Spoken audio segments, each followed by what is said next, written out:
A fireplace has always served as a gathering place for community affairs, romantic dinners, and family events. But often the expense and complexity associated with building a new fireplace can deter many potential consumers. Not anymore. Direct vent gas fireplaces are an economical and convenient way to add the beauty of a fireplace to any house. The unique venting process allows you to vent vertically through the roof or horizontally through an outside wall. This video is designed to take the qualified installer safely through the process of installing a direct vent gas fireplace. So let's get started. Dan, good to see you again. Hi, Bob. Good to see you again. You know, there are a lot of unique features about this product, and could you tell us a little bit about that? Sure, Bob. One of the nicest features of a direct vent fireplace is the ease of operation. Since it's operated by a wall switch or a remote control, you can turn it on and off whenever you like, so you can enjoy the fireplace as little or as much as you like. Also, they're a very efficient heat, and they provide a nice source of heat and light during a power failure. And you know, one thing we want to emphasize is that these should only be installed by a qualified technician. Absolutely. What are some of the factors that you have to consider when you locate one of the fireplaces? Some of the considerations is where are the framing and the ceiling joists going to be. Also, you want the fireplace typically to be the centerpiece of the room, so it's located there. Other than that, direct vent fireplaces can go just about anywhere. This fireplace can be used with zero clearance on both the back and the side, which saves a great deal of space.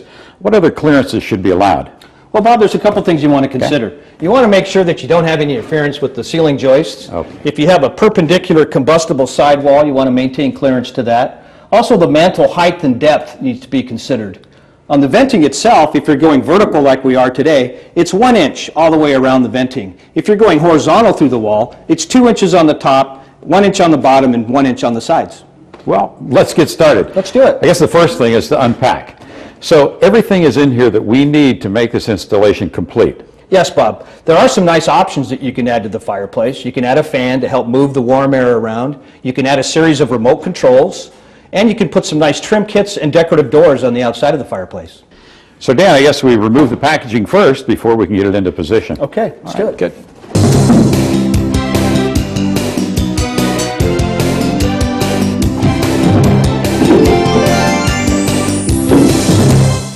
Put your fingers. Okay. Good. All right. Great, that wasn't bad at all. Nope, she's in the opening. The framing looks good. We want to level it to make sure that the product is level so we don't have any issues with the surround materials, and then we'll secure it into the framing. Terrific. So let's see how this one turned out. Well, Bob, it doesn't happen very often, but this one's perfect. Okay, good. But what if it's not? What do we do next? What you want to do then, Bob, is you want to get some standard shims and shim the fireplace so that it's plumb and level. Okay, good. We can do that. All right, let's attach it to the framing now.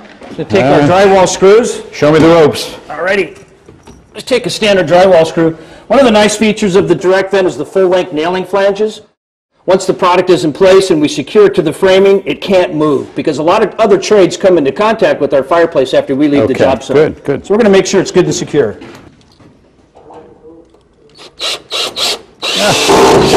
That looks easy enough. I think I can handle that.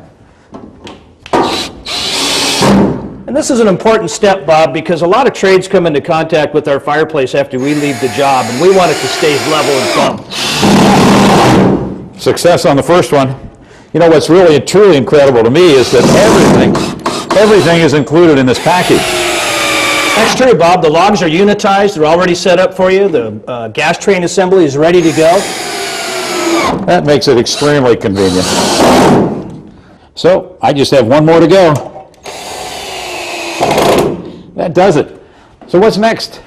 Now we're going to start on the venting, Bob. The first piece we're going to use is a vertical restrictor, and we use this to slow down the airflow so you have a nice mellow flame pattern. Okay. We'll just drop that into the flue.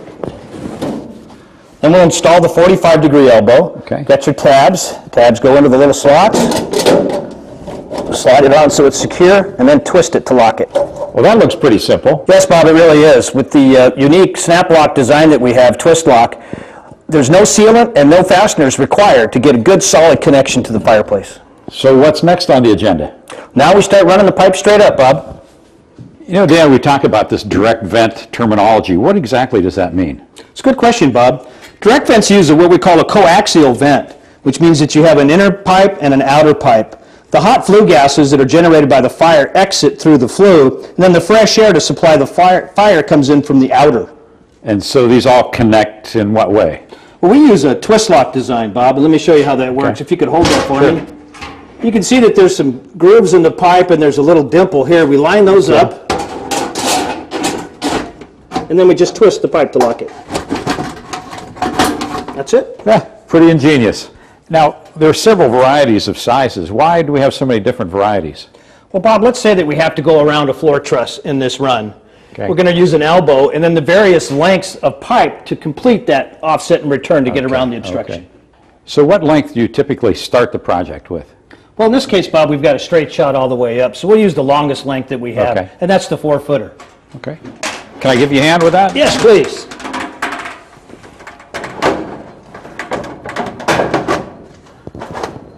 Just like that. That's it. So now we just build from here on up? That's right.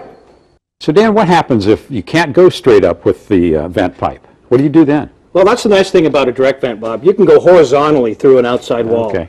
We've prepared an 11.5 by 11.5 inch hole, and we're going to put a wall fire stop on the inside. Okay, good.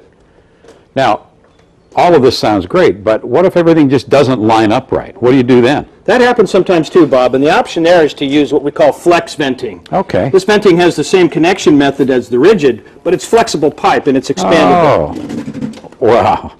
Wow, that's really cool. So you can hit any hole with this. Excellent. Okay, we're ready to install the inside wall fire stop. If we were using a round cap, Bob, we'd Okay. have a wall fire stop on the outside wall also. But we're using a square cap today, so we'll just install the wall fire stop on the Very inside. good. Very good. Can you hold that for me? Sure. I'll get you set up here.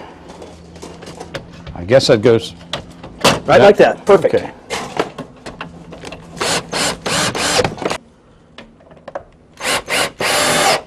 All right. There we go. We can install our pipe, and then we'll go on the outside and put on our termination. So the fireplace is installed. We have the vent pipe in place. And now we're doing the termination cap, is that right? That's right, Bob. Okay. Before we install that, I want to make a couple of points. If this house was going to be clad with vinyl siding, Sure. there's an additional piece that goes, sheet metal piece that goes on the outside here called a vinyl siding standoff. Okay. But this is normal construction. We'll go ahead and just put the termination right on here. Great. So if you'll slide that on for me, you can see that it says top right here. That's hot. All right. Goes to the top. Wow, look at that. There you go. I'm going to go ahead and throw a level on this, Bob. So Okay. get a real nice installation here. Can you move that to the left a little bit? Sure can. Perfect. All right. There we go. Now we'll just install our screws.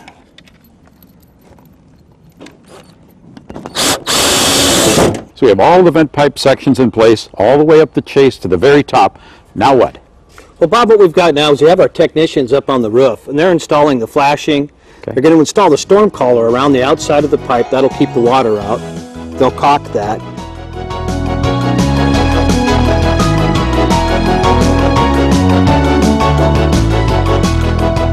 Install the termination on top of the pipe, and we're done on the roof. That's great. So it's complete? Not yet. We've got one more thing to do inside, Bob. Let's go check it out. Okay. Bob, the standard way to operate the fireplace is with a wall switch. Okay. The direct vents come from the factory with 12 feet of wire already attached to the valve and protruding out the side of the fireplace. I've wrapped the wire around this stud right here. It's a good location for the switch. It's close to the product, but it's out of view. And this tells the electrician where to hang his box for his wall switch. That's terrific. Well, the fireplace is installed, the vent pipe is in place, the termination cap is complete. Now what? Well, Bob, we're all done for today. We'll come back after the doors are locked and the flooring is done and all the finish work is done, and we'll set up the fireplace and pre-burn it for the homeowner. Terrific. Dan, thank you very much. Thanks, Bob.